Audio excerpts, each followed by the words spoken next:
10절로 23절 말씀까지 보겠습니다. 내게 주신 하나님의 은혜를 따라 내가 지혜로운 건축자와 같이 터를 닦아둠에 다른 이가 그 위에 세우나 그러나 각각 어떻게 그 위에 세우기를 조심할지니라. 이 닦아둔 것 외에 능히 다른 터를 닦아둘 자가 없으니 이 터는 곧 예수 그리스도라. 만일 누구든지 금이나 은이나 보석이나 나무나 풀이나 집으로 이 터 위에 세우면 각각 공력이 나타날 터인데 그날이 공력을 밝히리니 이는 불로 나타내고 그 불이 각 사람의 공력이 어떠한 것을 시험할 것임이니라. 만일 누구든지 그 위에 세운 공력이 그대로 있으면 상을 받고 누구든지 공력이 불타면 해를 받으리니 그러나 자기는 구원을 얻되 불 가운데서 얻은 것 같으리라. 너희가 하나님의 성전인 것과 하나님의 성령이 너희 안에 거하시는 것을 알지 못하느뇨. 누구든지 하나님의 성전을 더럽히면 하나님이 그 사람을 멸하시리라. 하나님의 성전은 거룩하니 너희도 그러하니라. 아무도 자기를 속이지 말라.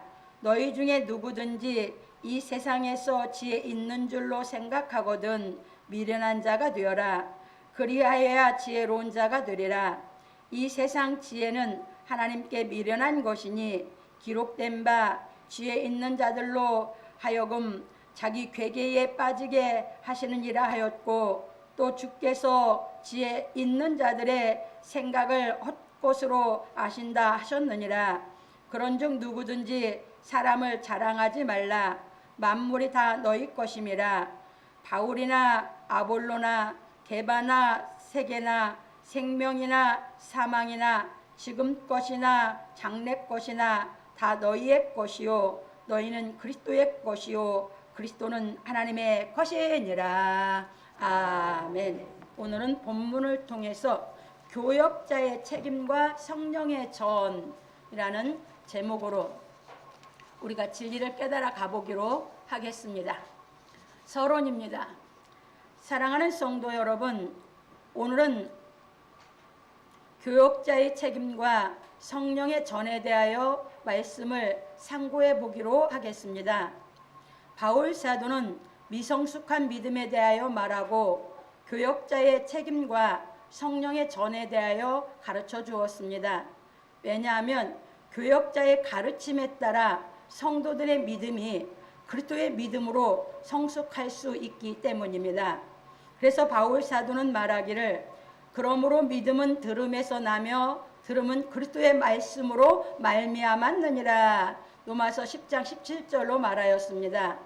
그러므로 우리는 교역자들이 그리스도의 말씀을 어떻게 대언하고 성도들이 그리스도의 말씀을 어떻게 받아들였느냐 하는 것이 매우 중요하다는 것을 알아야 하는 것입니다. 왜냐하면 말씀을 대언하는 교역자가 그리스도의 말씀을 올바로 대언하여 말씀을 듣는 사람으로 하여금 그리스도 예수 안에 있는 믿음으로 말미암아 의롭다 하심을 얻게 하여야 하기 때문입니다. 그래서 먼저는 말씀을 대언하는 교역자의 책임이 매우 중요하고 다음은 말씀을 듣는 사람의 마음 자세가 매우 중요한 것입니다. 그런 고로 바울 사도는 말하기를 그러면 무엇을 말하느뇨? 말씀이 내게 가까워 내 입에 있으며 내 마음에 있다 하였으니 곧 우리가 전파하는 믿음의 말씀이라. 내가 만일 내 입으로 예수를 주로 시인하며 또 하나님께서 그를 죽은 자 가운데서 살리신 것을 내 마음에 믿으면 구원을 얻으리니 사람이 마음으로 믿어 의에 이르고 입으로 시인하여 구원에 이르느니라. 성경에 이르되 누구든지 저를 믿는 자는 부끄러움을 당하지 아니하리라 하니 유대인이나 헬라인이나 차별이 없음이라 한 주께서 모든 사람의 주가 되사 저를 부르는 모든 사람에게 부요하시도다. 누구든지 주의 이름을 부르는 자는 구원을 얻으리라. 로마서 10장 8절로 13절에서 말하였습니다. 그래서 교역자는 진리의 말씀을 각 사람의 양심에 추천하여 듣는 사람으로 하여금 믿음의 말씀을 깨달아 의에 이르게 하여야 하는 것입니다. 고린도후서 4장 2절에 보면 잘 나와 있습니다. 그런 고로 믿음의 말씀을 듣고 깨달아 양심이 의에 이르러 구원을 얻은 사람은 선한 양심이 하나님을 찾아가는 것입니다. 베드로전 3장 21절에 보면 잘 나와 있습니다. 그러나 진리의 말씀을 깨닫지 못하여 양심이 의에 이르지 못한 사람은 선한 양심이 하나님을 찾아가지 않습니다. 그래서 우리는 각자 자신의 믿음을 시험해 보아야 하는 것입니다. 고린도서 13장 5절에 보면 잘 나와 있습니다. 그런 고로 믿음의 말씀을 깨달아 양심이 의에 이른 사람은 십자가의 도를 깨달아 하나님의 뜻대로 행하는 신앙을 하는 반면에 믿음의 말씀이 깨달아지지 않은 사람은 자신의 욕심을 위해 기도하는 신앙을 하는 것입니다. 이처럼 자신의 욕심을 위해 기도하는 신앙을 하는 사람은 예수를 주로 시인하는 의미가 무엇인지 모르는 사람입니다. 믿음의 말씀을 깨달아 양심이 의에 이른 사람은 예수를 주로 시인하는 의미가 무엇인지 알므로 주의 말씀을 행하려고 간절한 마음으로 하나님의 긍휼을 구하는 기도를 하는 것입니다. 누가복음 18장 13절에 보면 잘 나와 있습니다. 여기까지 좀 설명을 더 드릴게요. 여기서 교역자라고 하는 것은 예배소서 4장에서 얘기했듯이 사도로, 선지자로, 복음 전하는 자로, 목사와 교사로 이 5 직분이 교역자입니다. 이 5 직분은 하나님의 말씀을 대언할 수 있는 자격이 있다고 해서 받는 직분, 그게 교역자입니다. 그럼 그 사람들의 책임이 무엇이냐? 그 사람들의 책임은 하나님의 말씀을 바로 대언할 책임이 있습니다. 이 책임을 다하지 못하면 말씀 듣는 사람들이 하나님의 말씀을 깨달을 수가 없습니다. 왜? 믿음은 그리스도의 말씀으로 말미암아서 생기기 때문입니다. 그래서 그리스도의 말씀을 바로 대언해 주면 그 말씀을 들은 사람이 그 말씀이 깨달음이 오면 깨달음이 왔다는 것은 양심이 죄의 권세에 눌려서 양심에서 갈등하면서 양심이 꺼리껴지는데 못 나오는 그 양심을 이 진리가 깨달아지면 그 양심이 살아나는 것입니다. 그래 살렸다는 것은 의를 알았다는 것입니다. 양심이 의를 알고 나면 이제 그 양심은 하나님을 찾아갑니다. 그러면 하나님을 찾아간다는 게 무엇이냐? 하면 그 사람은 항상 양심에서 하나님을 바라보고 있습니다. 그러면서 하나님의 말씀만 귀가 기울여지고 하나님의 말씀이 깨달아지는 것만 관심이 생기고 하나님을 자꾸 양심이 하나님을 찾아가기 위해서 그렇게 주의 말씀을 알고자 하는 깨닫고자 하는 마음이 그렇게 마음에 사모하는 마음이 많아집니다. 그래서 자기를 시험해 보라는 것입니다. 나는 믿음이 있는 사람인가? 나는 믿음이 없는 사람인가? 그 얘기입니다. 그래서 양심이 주의 말씀으로 인해서 의로워져서 의를 안 사람은 주의 말씀을 깨닫고자 하는 신앙을 한다고요. 이제 옛날에는 말씀을 깨닫기 전에는 기도하는 생활이 신앙생활인 줄 알았어요. 그런데 이 말씀이 깨달음이 와서 양심을 살려서 양심이 의의 맛을 안 사람은 이제 기도 생활 쪽으로 가는 게 아니라 말씀을 알고자 하는 쪽으로 마음이 탁 돌이켜진 거예요. 그러면서 이제 그 말씀을 깨달으려니까 이제 기도 생활을 하는 거예요. 그러면 그 사람은 이제 뭐를 하냐? 누가복음 18장 13절을 넣어놨는데 예수님이 누가복음 18장에서 보면 기도하고 낭망치 않아요. 그러니까 낙심하지 않아야 할 사람들에게 대해서 가르쳐줍니다. 기도하고 낭망치 말아야 할 것을 가르치면서 이제 과부가 원한이 있어서 그걸 풀어달라고 비유를 가르친 겁니다. 가서 했을 때 그 관원이 안 풀어주려다 하도 귀찮게 하니까 들어줬다 이렇게 비유를 들었습니다.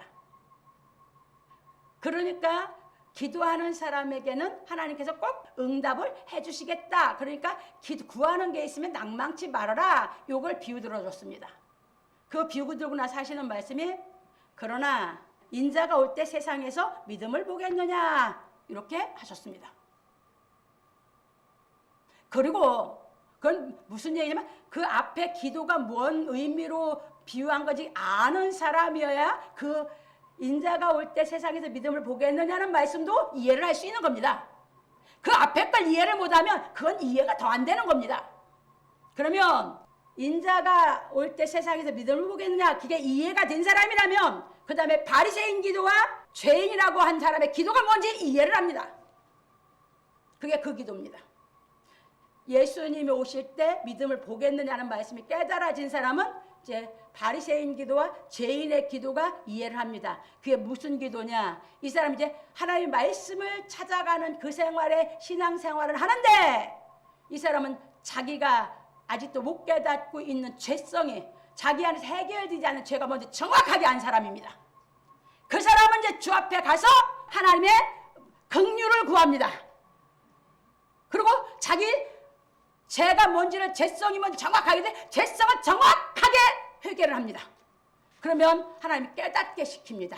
그래서 예수님 말씀하실 때 그렇게 기도해서 저는 의롭다움을 받았다. 바리새인은 자기의 행위에 11조도 드리고 금식도 하고 뭣도 하고 이웃도 돕고 다 했다고 했는데 그는 의롭다지 않았다고 그랬거든요. 이게 뭡니까? 이게 진리의 말씀을 깨달아 하나님을 향해 찾아가는 사람의 기도 생활입니다. 아무 때나 기도하는 게 아닙니다. 언제 기도합니까? 내가 깨달아진 대로 사랑하고 살 수 있는데 아직도 내가 선을 행할 수 있는 능력이 없을 때 그러면 그 원인이 뭔지를 정확하게 나는 알거든요. 그래서 내가 여러분들한테 살면서 뭐 하면서 어려움이 오면 그 원인이 뭔지 먼저 찾아라. 그러면 50% 은혜 받은 거다. 그리고 그걸 깨달아서 하나님 앞에 올라서기 위해서 말씀도 듣고 뭣도 하고 기도도 하고 하면서 깨달아서 올라가라. 그래서 이겨라. 가르치기 그래서 그랬던 것입니다. 그게 기도입니다.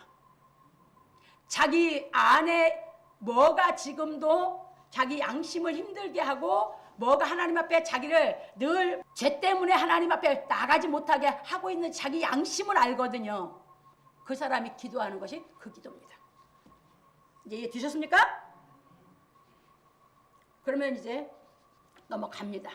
그래서 예수께서 가르치시기를 좁은 문으로 들어가라. 멸망으로 인도하는 문은 크고 그 길이 넓어 그리로 들어가는 자가 많고 생명으로 인도하는 문은 좁고 길이 협착하여 찾는 이가 조금이니라. 바로 이 얘기입니다. 우리는 말씀이 깨달아져서 의가 알았습니다. 그때부터는 이제 어떤 길을 갑니까? 좁은 길입니다. 좁은 길이라는 것은 내 마음이 세상에 속해 있기 때문에 십자가의 도의 길을 가려니까 좁은 길이에요. 근데 거기에서 내가 깨달음을 얻기 위해서 기도해서 깨달음을 얻어서 내 안에 의를 더 행할 수 있으면 나는 생명의 길로 점점 더 생명으로 가고 있죠. 그게 좁은 길의 신앙생활을 하는 사람입니다. 그거 가르친 겁니다. 그게 아니고 아직도 자기 의의 말씀이 믿음의 말씀이 깨달음이 안 와서 자기 양심이 의를 맛을 못 본 사람은 그 사람은 좁은 길도 뭔지 모르고 기도가 뭔지도 모르고 그 사람은 늘 세상적인 종교 생활을 하는 것입니다. 그래서 자기 힘들만 기도를 하는 거예요. 무조건 힘들면. 그런데 의를 깨달아서 사는 사람은 무조건 힘들면 기도하는 게 아니라 뭐 때문에 힘들어하는지 정확하게 자기 양심에 있는 것을 발견하면서 정확하게 알고 나가서 기도를 하면서 그 죄성에 대해서 고백을 하는 것입니다. 이게 기도입니다. 왜? 좁은 길로 이제 신앙생활을 해가니까. 그래서 그렇게 신앙하는 사람은 많다 적다? 적다고 하신 것입니다. 왜?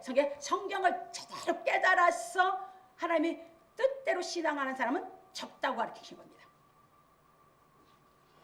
넘어갑니다. 그래서 하시는 말씀이 거짓 선지자들을 삼가라. 양의 옷을 입고 너에게 나오나 속에는 노략질하는 일이라.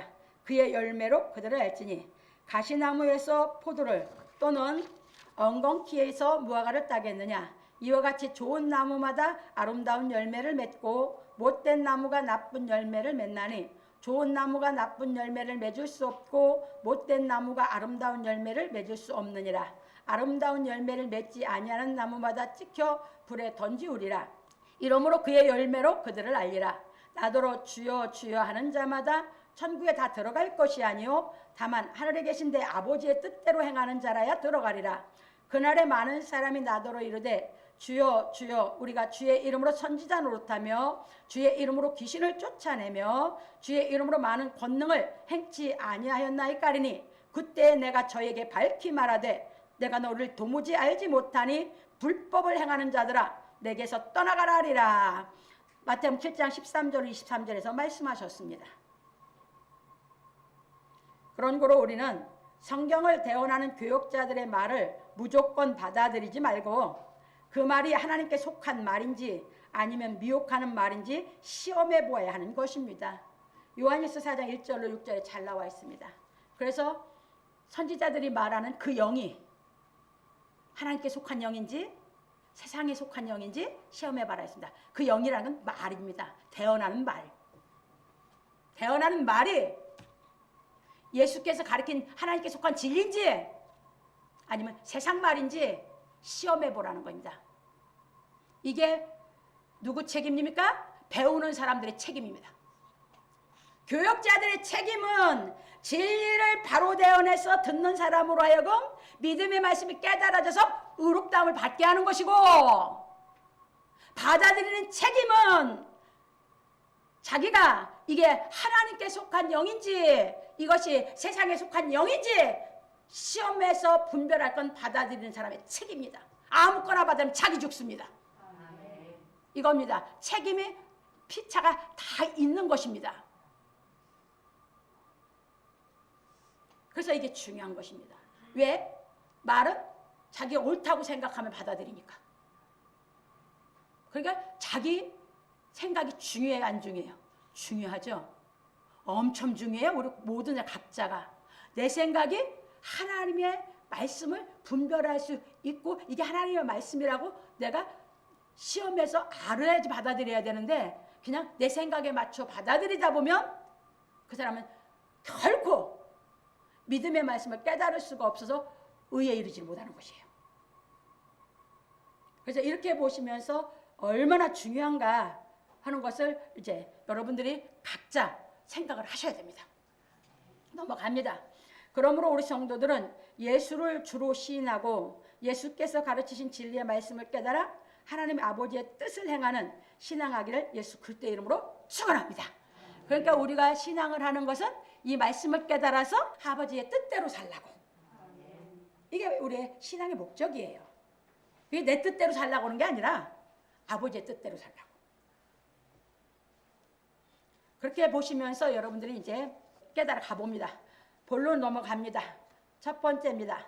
내게 주신 하나님의 은혜를 따라 내가 지혜로운 건축자와 같이 터를 닦아두매 다른 이가 그 위에 세우나 그러나 각각 어떻게 그 위에 세우기를 조심할지니라.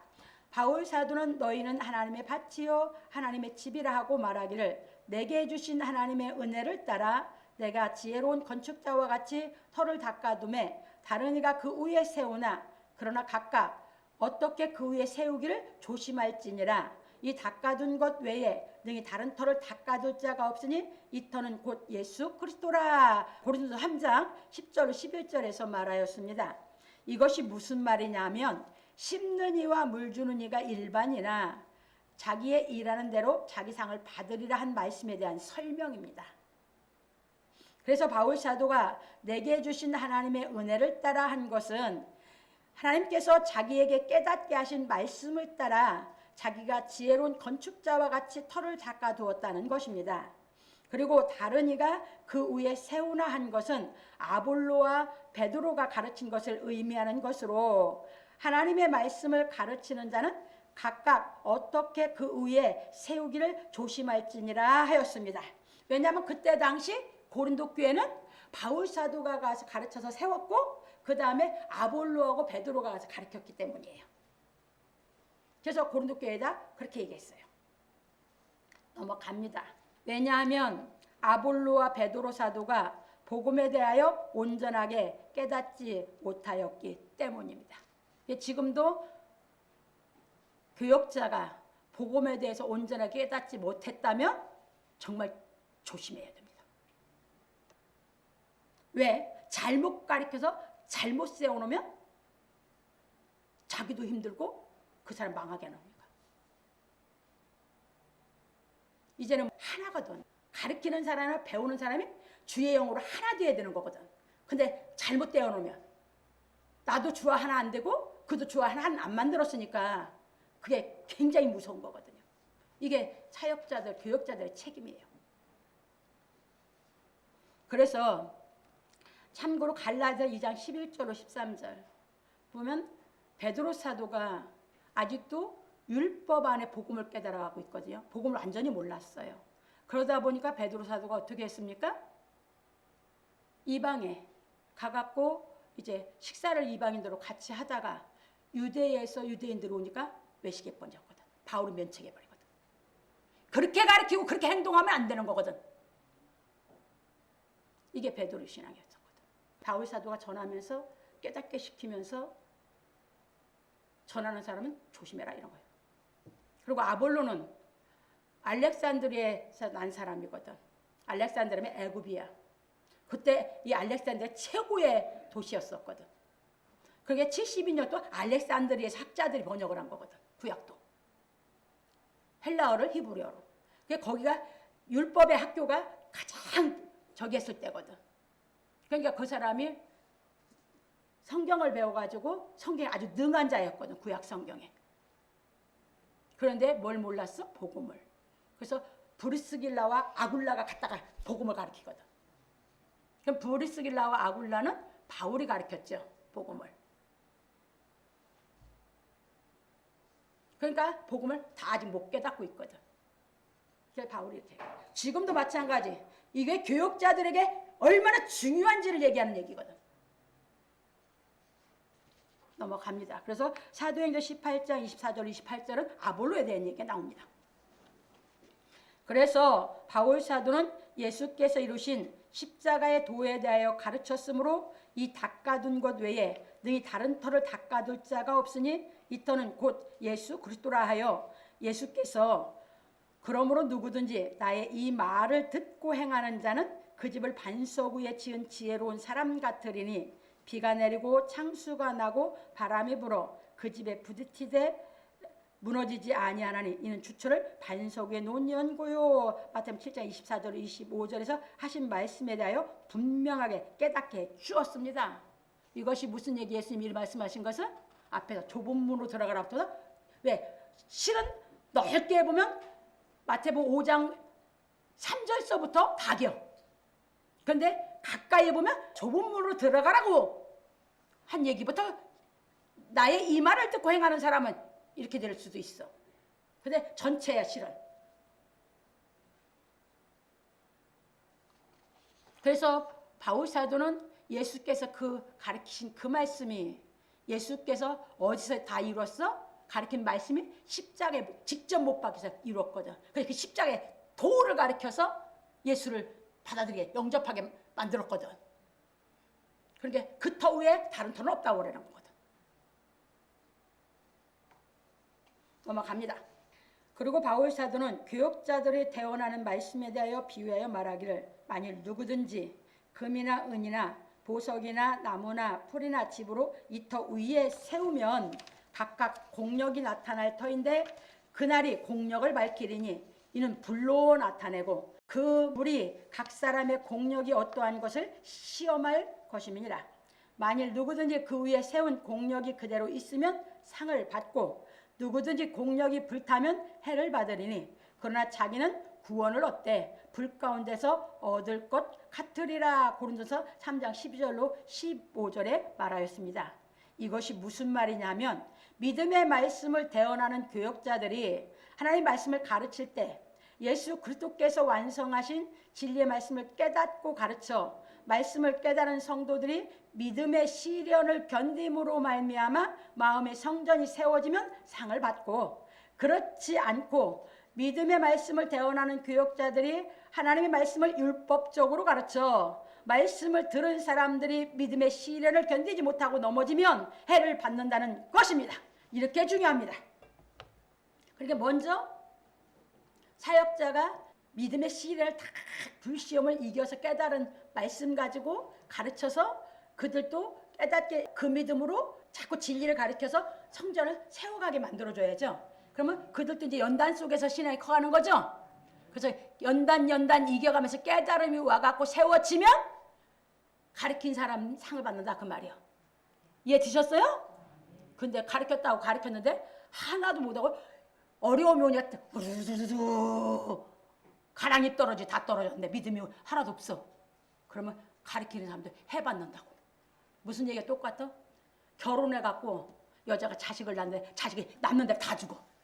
얼마나 고통스러울까? 똑같은 얘기야. 교역자들도.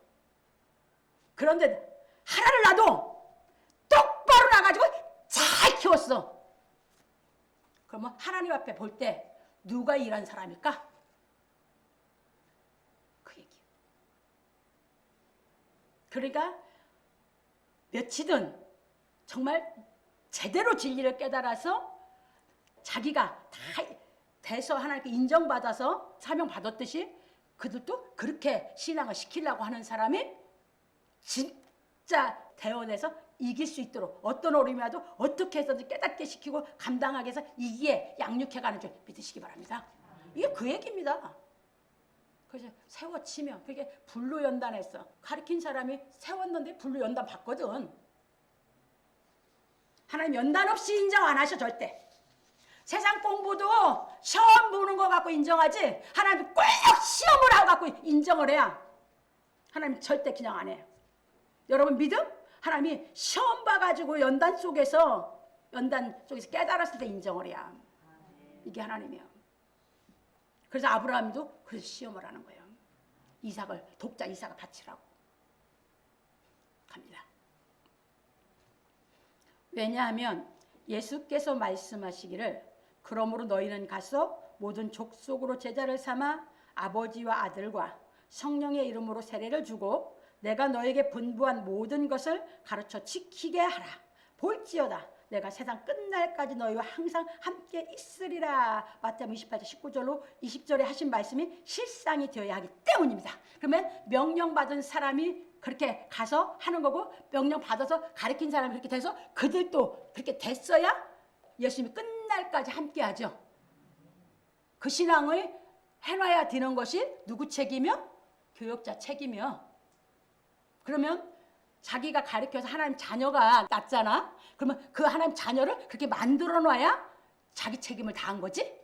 이게 막 예수님이 마태복음 28장에서 분부한 이 말씀을 이뤄놔야 되기 때문에 이렇게 해야 되면 둘이 다 부모가 자식을 낳으면 엄마가 아빠한테 생명을 받아서 엄마가 길러서 낳아서 하지만 엄마하고 자식은 한 운명같이 되지?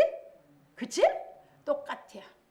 그러니까 사명받은 교역자는 가르쳐서 성도를 하나님의 자식을 키워서 한적이가 돼야 돼야. 이게 사역자가 책임이야. 이게 그래서 마태복음 28절 이게 사역자 책임이거든. 이 책임을 다하려고 최선을 다하는 거거든. 이해 되셨습니까? 넘어갑니다. 그래서 우리는 예수 그리스도께서 가르치신 진리의 말씀을 대언한 사도들의 말씀을 읽고 듣고 깨달아 금이나 은이나 보석으로 성전을 지어야 하는 것입니다. 여기서 금은 불로 연단하여도 없어질 금보다 귀한 믿음을 의미하는 것이고, 그러니까 욥기서에서 23장 10절에 내가 불 가운데 연단소에 정금으로 나오리라 했거든요. 그런데 복음은 더 연단이 세서 불로 연단하면 금이 다 물같이 다 없어져 버리잖아. 우리 믿음이 그거보다 더 강해야 된다는 얘기예요. 그래서 베드로서 1장 7절에서 얘기한 것은 불로 연단해도 없어질 금보다 귀한 믿음이라고 얘기했어. 우리는 없어져 안 없어져? 안 없어져. 어떤 연단이라도 우리 하나님의 말씀이 깨달아져서 나를 의롭다 한 그 믿음은 안 없어지는 거야. 그 얘기를 했어요. 그 다음에 넘어갑니다.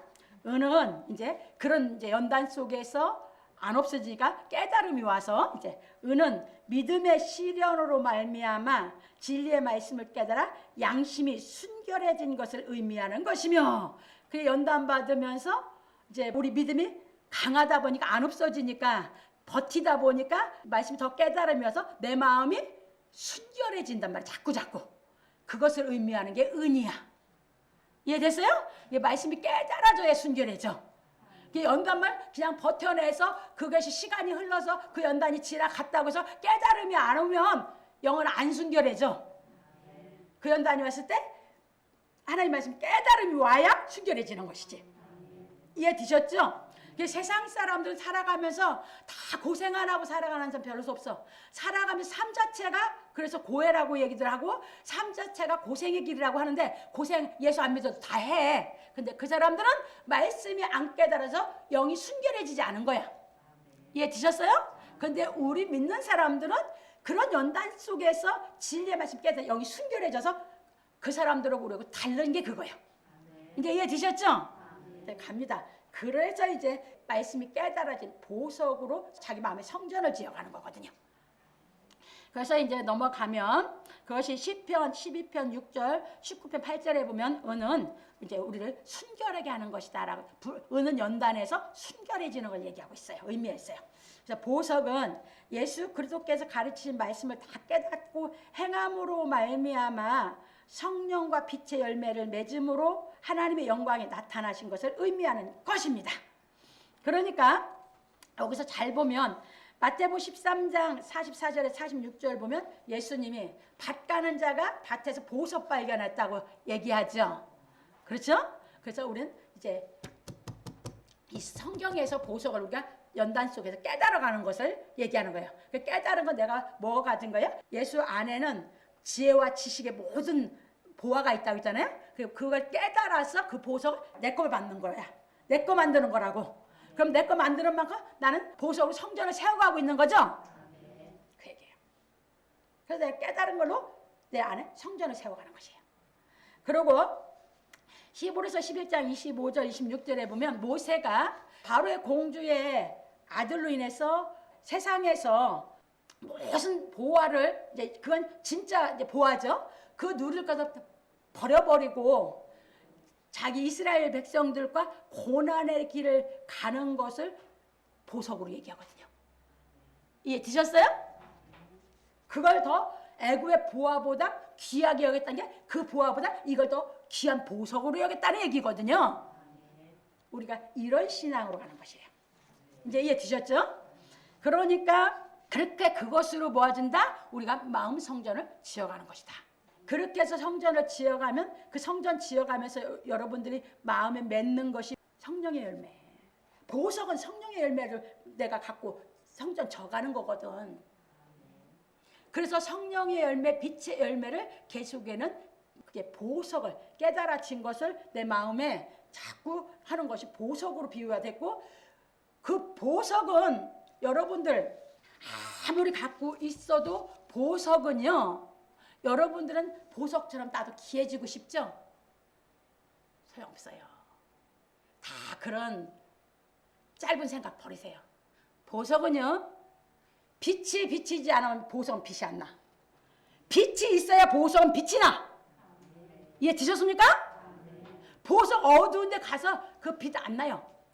보석이 진짜 빛을 발하려면 어디 가야 빛이 발해요? 빛 앞에 와야 해요. 이해 드셨어요? 우리가 그 신앙에 가서 내가 마음 성전 지면 하나님은 이제 우리에게 진짜 빛으로 임하면서 우리 안에 그 보석으로 진 성전에 오셔서 우리를 다 화하게 시키는 것입니다. 그게 계시록 얘기예요. 이제 이해 드셨어요? 그래서 마음 성전 지셔야 된다는 얘기예요.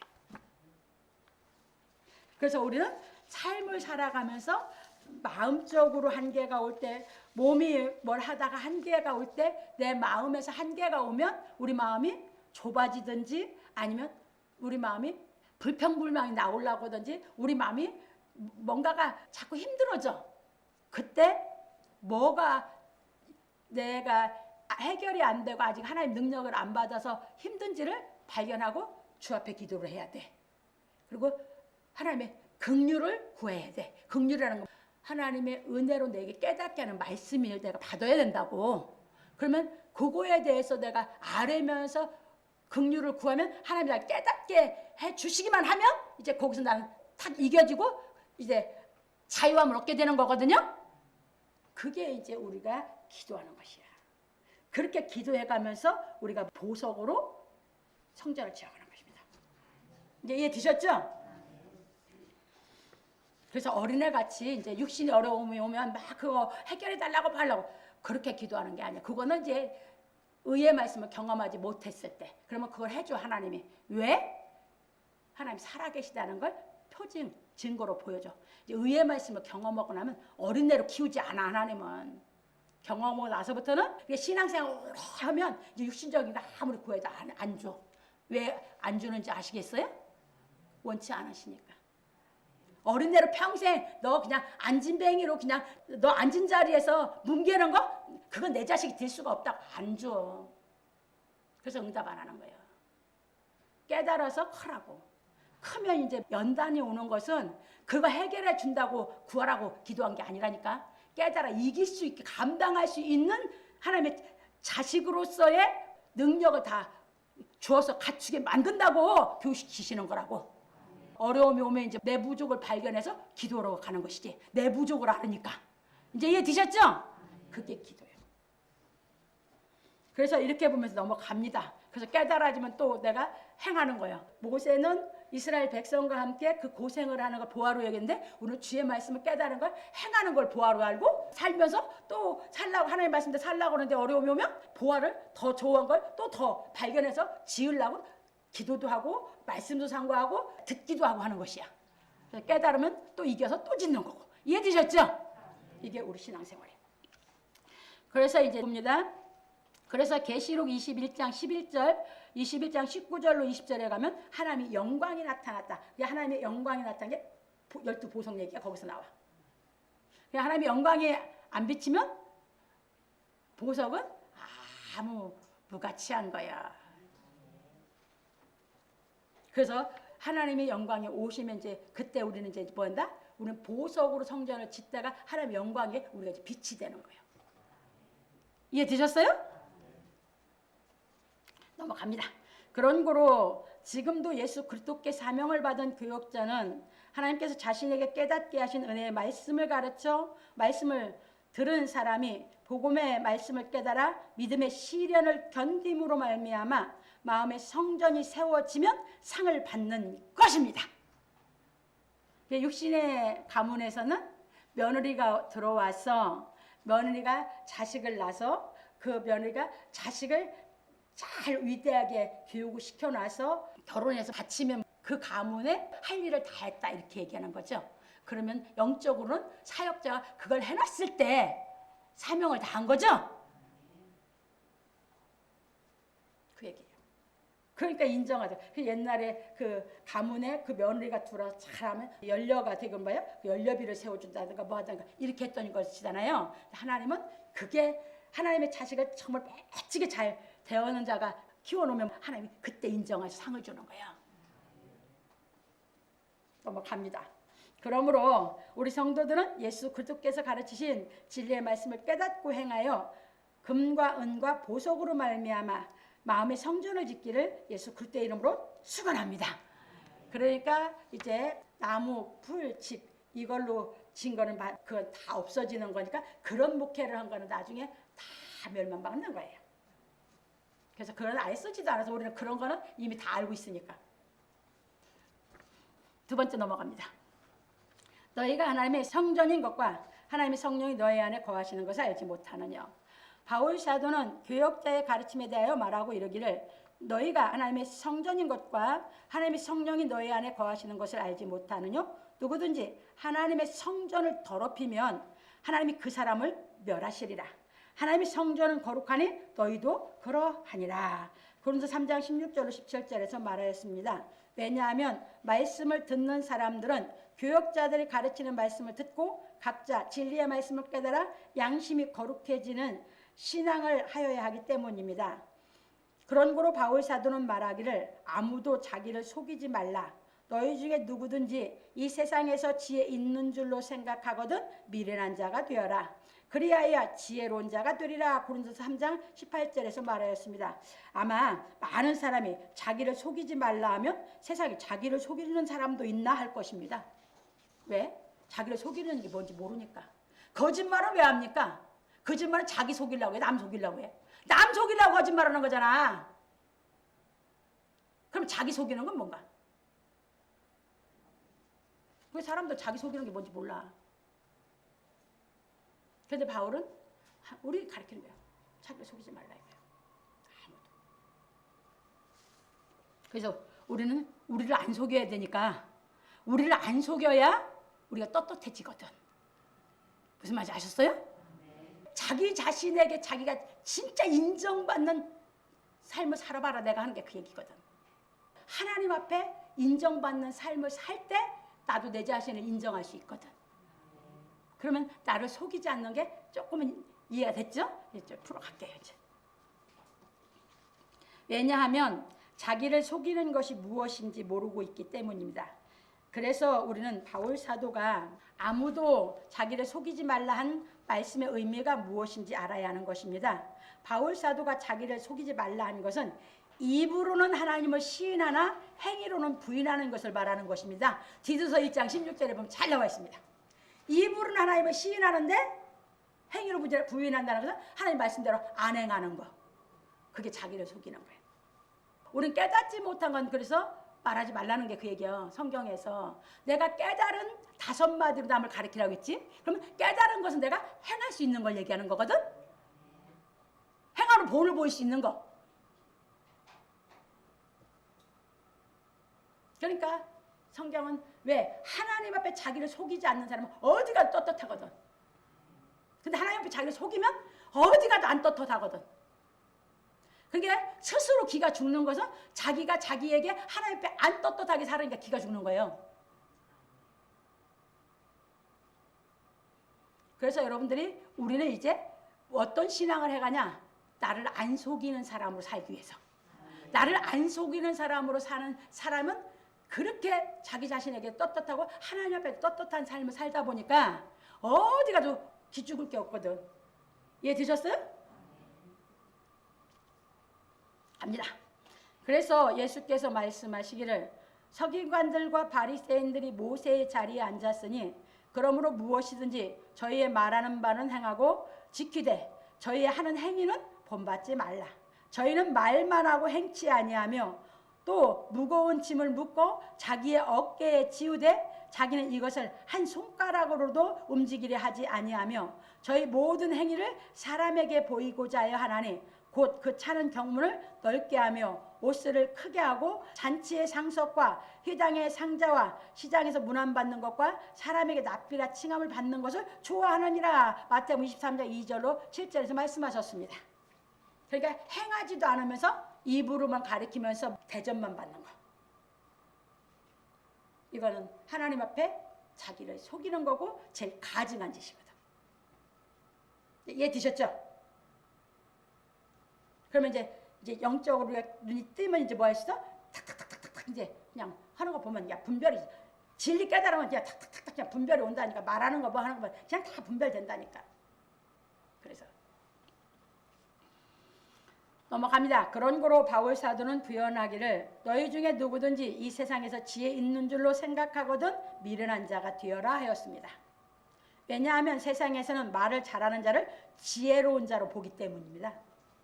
세상에서는 말 잘하면 그 사람 참 지혜로워 이렇게 말을 하거든요. 하나님 그걸 지혜롭다고 하지 않아. 하나님이 지혜롭다고 하는 것은 하나님 앞에 행함으로 사는 사람. 말이 앞서는 게 아니라 행함이 앞서는 사람을 지혜롭다고 해요. 이해 되셨습니까? 근데 세상은 말이 앞서면 지혜로운 줄 알아. 그게 속아 넘어가. 넘어갑니다. 그러나 하나님께서는 말을 잘하는 자를 지혜로운 자로 보지 않고 진리의 말씀을 행하는 사람을 지혜로운 자로 보시는 것입니다. 그래서 예수께서 가르치시기를 요한이 와서 먹지도 않고 마시지도 아니하며 저희가 말하기를 귀신이 들렸다 하더니 인자는 와서 먹고 마심에 말하기를 보라 먹기를 탐하고 포도주를 즐기는 사람이요 세리와 죄인의 친구로다 하니 지혜는 그 행한 일로 인하여 옳다함을 얻느니라. 마태복음 11장 18절 19절에서 말씀하셨습니다. 그러니까 사람들은 하나님의 말씀을 갖고 사람을 분별하는 보는 것이 아니라 자기 생각. 요한은 마지막 선지자였잖아요. 오니까 요한은 구약 성경대로 행하느라고 율법대로 행하느라고 금식도 자주 하고 먹지도 마시도 잘 안 했어. 그러니까 이제 요한을 자기 생각으로 귀신 들렸다고 안 먹고 그런다고 이렇게 얘기를 했어. 예수님 오셔서 이제 또 뭐야? 이제 드시고 죄인들하고 사귀고 이렇게 하네. 그러니까 이제 예수님은 또 비난을 또 하는 거야. 얘 요한 비난을 하고 예수님을 비난하고 이게 세상 사람들이야. 이해되셨어요? 뭘로 생각을 해? 지 생각으로 이랬다 저랬대 사람을. 지 생각으로 판단을 한다고. 우리는 하나님의 말씀 가지고요 사람을 분별해 봐야죠. 예수님 때도 이랬어요. 그래서 예수님이 그렇게 가르치신 거예요. 뭐라고 가르치셨냐면 지혜는 그 행한 일로 인해서 옳다함을 받는다고 하시고 예수님 십자가를 직접 지시는 거예요. 생전에 가르친 모든 말씀을 완전히 다 행하면서 가르치면서 그 마지막 그 전체를 인치는 거예요. 십자가에 직접 당신의 몸으로 행하는 거예요. 이제 이해 되셨죠? 그래서 예수님 앞에만 오면 우리 양심에 있는 죄가 다 드러나는 거예요. 예수께서 직접 십자가에 못 박혀 죽으심으로 말미암아 하나님의 지혜가 드셨으므로 세상의 지혜를 미련케 하신 것입니다. 그게 고린도서 1장 18절 24절 말씀에 바울 사도가 잘 가르쳐놨고 우리도 참고해 왔습니다. 그런 거로 바울 사도는 부연하기를 이 세상 지혜는 하나님께 미련한 것이니 기록된 바 지혜 있는 자들로 하여금 자기 괴율에 빠지게 하시느니라 하였고 또 주께서 지혜 있는 자들의 지혜를 헛것으로 아신다 하셨느니라. 고린도서 3장 19절 20절에서 말하였습니다. 근데 이게 욥기서 5장 13절 시편 94편 11절 말씀을 그래서 구약에 있는 말씀을 인용해서 이렇게 얘기를 했습니다. 세상적인 지혜는 말 잘하고 이렇게 하는 거 지혜라고 하는데 하나님은 그게 지혜라고 하지 않는다는 거. 말씀대로 내가 행해서 깨달아서 내가 내 마음에 열매를 다 맺어서 인격이 갖고 있는 게 지혜라는 거예요. 그래서 이제 넘어갑니다. 그래서 솔로몬은 말하기를 말이 많으면 허물을 면키 어려우나 그 입술을 제어하는 자는 지혜가 있느니라. 잠언 10장 19절에서 말하였고 일이 많으면 꿈이 생기고 말이 많으면 우매자의 소리가 나타나느니라. 전도서 5장 3절에서 말하였습니다. 그렇죠. 일이 많으면 여러분 비전이 자꾸 생기죠. 여기서 일이 많으면 꿈이 많다게 밤 잘 때 꿈 그런 꿈 아니야. 희망이야 희망 소망. 일이 많으면 뭐요? 자꾸 할 일이 소망이 많이 생기지. 그게 일은 내가 몸으로 하는 게 일이죠. 일이 많으면 소망이 생기는 것이에요. 이렇게 이제 정확하게 가르쳐 놨어요. 그래서 하나님 말씀대로 내가 행하는 것이 지혜다. 그런 거로 바울 사도는 말하기를 그러나 교회에서 내가 남을 가르치기 위하여 깨달은 마음으로 5마디 말을 하는 것이 1만마디 방언으로 말하는 것보다 나으니라. 고린도서 14장 19절에서 말하였습니다. 왜냐하면 교육은 교육하는 사람이 행하며 가르칠 때 열매를 맺기 때문입니다. 그래서 깨달은 5마디로 하는 것은 내가 깨달은 건 내가 행하면서 가르치는 것이기 때문에 교육은 그래서 행하면서 교육할 때 열매를 맺는 겁니다. 그러니까 이론 가지고 교육시키는 거 아니에요. 넘어갑니다. 그래서 하나님의 말씀은 예수님 오셔서 다 행하면서 우리를 교육했어요. 그러니까 우리가 그것이 깨달아지면 우리는 다 열매가 되는 것이에요. 그래서 우리는 성경 말씀을 듣고 깨달아 행함으로 말미암아 지혜로운 사람이 되어야 하는 것입니다. 왜냐하면 믿음이 행함으로 나타나기 때문입니다. 그래서 야고보 장로는 말하기를 이와 같이 행함이 없는 믿음은 그 자체가 죽은 것이라. 왜? 믿음이 있으면 행함으로 나타나야 되는데 안 나타나더라 근본 믿음이 없다는 얘기죠. 혹이 가로되 너는 믿음이 있고 나는 행함이 있으니 행함이 없는 내 믿음을 내게 보이라. 나는 행함으로 내 믿음을 내게 보이라. 네가 하나님은 한 분이신 줄을 믿느냐? 잘 아는도다. 귀신들도 믿고 떠느니라. 귀신들은 왜 믿고 떨까요? 행하지 않으니까. 하나님 계시다고 믿어. 안 행해. 하나님 앞에 두렵고 무섭거든. 그래서 행하지 않는 믿음. 이게 귀신의 믿음은 행함이 없는 믿음. 예수 그리스도의 믿음은 행함이 나오는 믿음. 이제 이해 드셨죠? 그렇게 딱 갈라져요. 나갑니다. 아, 허탄한 사람아, 행함이 없는 믿음이 헛것인 줄 알고자 하느냐? 우리 조상 아브라함이 그 아들 이삭을 제단에 드릴 때에 행함으로 옳다 하심을 받은 것이 아니냐? 내가 보거니와 믿음이 그의 행함과 함께 일하고 행함으로 믿음이 온전케 되었느니라. 이에 경에 이른바 아브라함이 하나님을 믿으니 이것을 의로 여기셨다는 말씀이 응하였고 그는 하나님의 벗이라 칭함을 받았나니 이로보건대 사람이 행함으로 의롭다 하심을 받고 믿음으로만 아니니라. 또 이와 같이 기생 라합이 사자를 접대하여 다른 길로 나가게 할 때에 행함으로 의롭다 하심을 받은 것이 아니냐. 영혼 없는 몸이 죽은 것 같이 행함이 없는 믿음은 죽은 것이니라. 야고보서 2장 17절로 26절에서 말하였습니다. 그런고로 우리는 하나님께서 예수 그리스도로 말미암아 우리를 구속하신 은혜를 깨닫고 예수께서 가르치신 진리의 말씀을 행함으로 말미암아 온전히 거룩한 성전이 되어 하나님의 아버지를 모셔야 하는 것입니다. 그러므로 우리 성도들은 하나님의 말씀을 깨닫고 행하여 성령 안에서 지혜로운 사람이 모두 되기를 예수 그리스도의 이름으로 축원합니다. 세 번째입니다. 그런즉 누구든지 사람을 자랑하지 말라. 만물이 다 너희 것임이니라. 바울 사도는 성령이 너희 안에 거하시는 것을 알지 못하느냐 하고 말하기를 그런즉 누구든지 사람을 자랑하지 말라. 만물이 다 너희 것임이라. 바울이나 아볼로나 게바나 세계나 생명이나 사망이나 지금 것이나 장래 것이나 다 너희 것이요 너희는 그리스도의 것이요 그리스도는 하나님의 것이니라. 고린도서 3장 21절 23절에서 말하였습니다. 이것이 무슨 말이냐면 우리가 진리의 말씀을 배우는 것은 사람의 말을 추종하려고 배우는 것이 아니라 하나님의 말씀을 깨달아 행하려고 배우는 것입니다. 그러니까 대언하는 사람도 그런 게 뭘 대언해줘야 돼요? 하나님의 말씀을 제대로 대언해줘야 돼요. 그게 중요해요. 그래서 성경을 지식으로 가르치는 사람을 추종하거나 자랑하지 말라는 것입니다.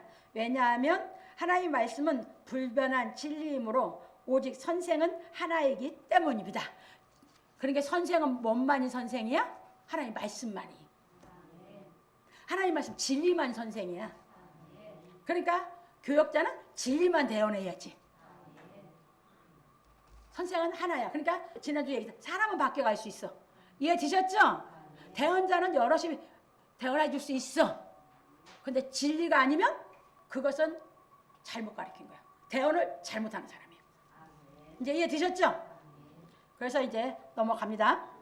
그래서 예수께서 말씀하시기를 너희는 납비라 칭함을 받지 말라. 너희 선생은 하나이요. 너희는 다 형제니라. 땅에 있는 자를 아비라 하지 말라. 너희 아버지는 하나이시니 곧 하늘에 계신 자신이라. 또한 지도자라 칭함을 받지 말라. 너희 지도자는 하나이니 곧 그리스도니라. 마태복음 23장 8절로 10절에서 말씀하셨습니다. 그런고로 우리는 하나님께 사명을 받고 말씀을 대언하는 교역자를 추종하거나 자랑하지 말고 하나님께서 우리에게 주신 모든 창조물들을 통하여 진리의 말씀을 깨닫고 행하여 예수 그리스도처럼 장성한 아들이 되어 유업을 받아야 하는 것입니다. 그러니까 대언하는 사람들을 자랑하지 말라는 것은 깨달았으면 깨달은 하나님 말씀으로 말하라 그 말이에요. 내가 깨달았으면 이해됐죠? 왜? 대언하는 사람이 뭘 대언해 줬으니까? 하나님 진리의 말씀을 대언해 줬으니까. 왜? 그 사람은 나를 그거를 깨달아고 대언해 준 사람이잖아요. 그래서 그 대언자들도 니들 것이고 모든 만물도 다 니들 것이라고 한 것이야. 고린도 사람들에게. 이제 이해되셨죠? 그러면 깨달은 사람은 이제 그 말씀을 정확히 깨달았으니까 이제 뭘 갖고 얘기해? 깨달은 말씀 갖고 얘기를 해야죠. 이제 이해됐죠? 예, 그게 우리의 신앙의 목적이기 때문이에요. 넘어갑니다.